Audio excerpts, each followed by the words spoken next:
There's something peculiar about the way Lawrence LaFerla goes about his life. Less like a strategist, more like a collector of invisible threads. A philosopher of the practical kind. His so-called philosophy isn't etched in marble or footnoted in the margins of someone else's book. It's lived, a shape-shifting framework of clarity, transparency, and stubborn sideways insight. He's not out to impress anyone, but he is paying attention. From the outside, he appears methodical. From the inside, it's more rainforest than roadmap. Thoughts sprout in layers, vines of association curling around old memories, stray theories, and a Beatle chord or two. If he has a motto, it might be this: understand first, tidy later. His story starts with a record player and a Beatles EP, one of those formative moments that feels small at the time but ends up explaining everything. The world opened up through music and never really closed again.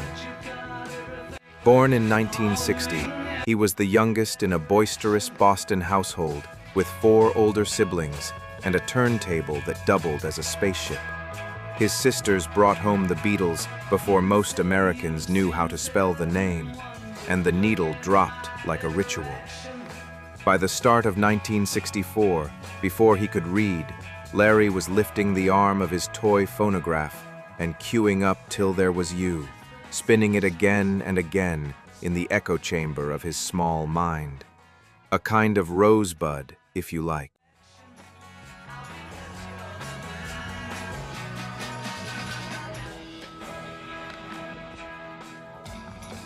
He wasn't raised in the 60s so much as steeped in them.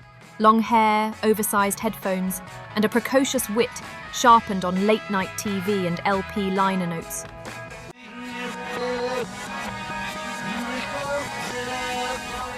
Being raised by teenage girls gave him a cultural education unlike any syllabus could hope to match.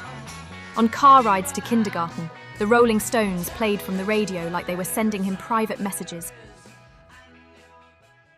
High school brought Gary Miles, and with him, a partnership. They took shelter in basements, wrote songs by fluorescent light, and fell hard for punk, ska, and the mod revival sweeping in from across the Atlantic. One of their early stabs at songwriting was Teenage Captive, raw and ready.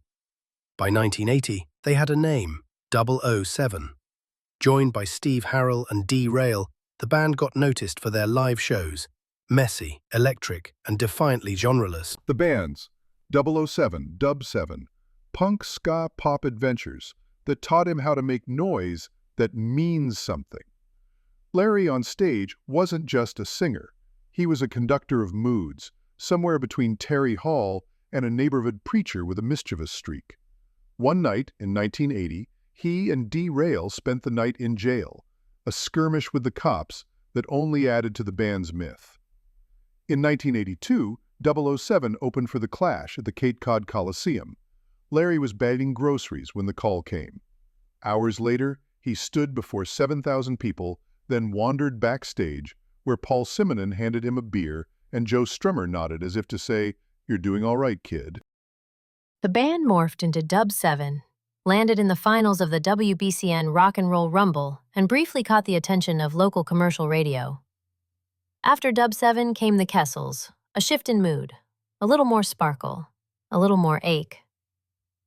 In 1986, they recorded Loosen Up with the Kessels, a tune about unreturned affection and growing older. The tape disappeared. He would soon wander back to school, not as a prodigal student, but as someone who'd lived a bit, asked a lot, and still didn't have a tidy answer for how the world worked. His 20s were filled with jobs and music, a kind of sideways education. He walked away from rocking and rolling in nightlife, sold his guitar to Mark Sandman of Morphine, enrolled in university.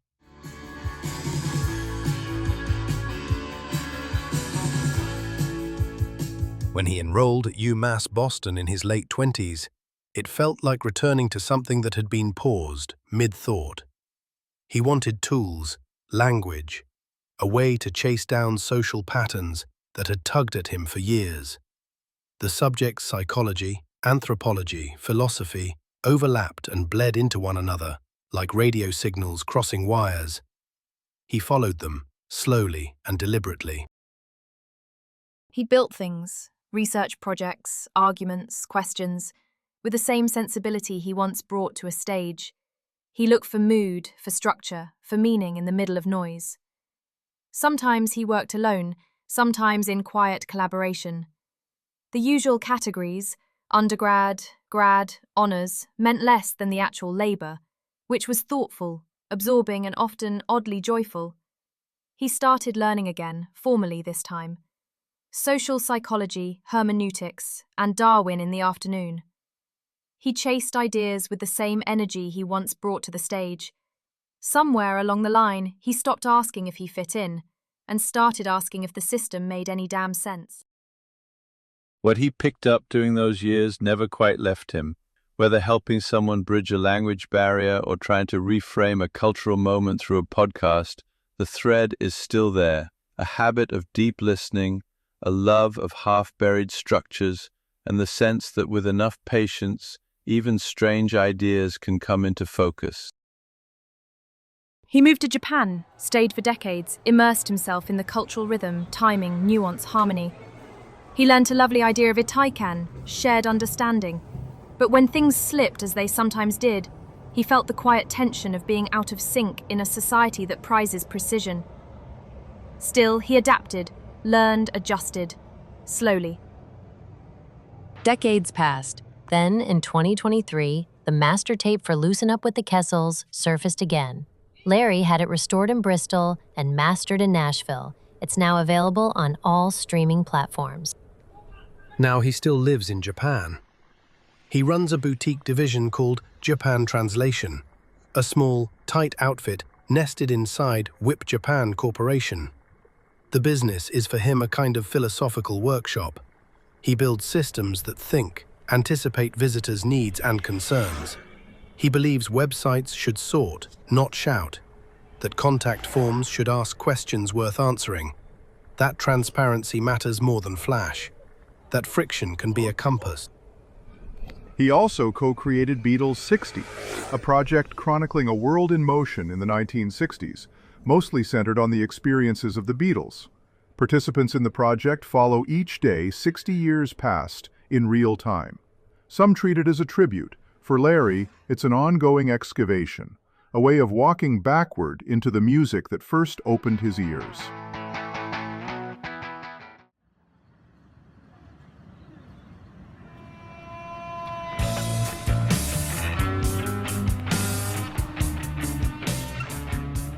In private life, he navigates the sludge of paperwork and tax forms with a kind of philosophical aikido. Not always gracefully, but with purpose.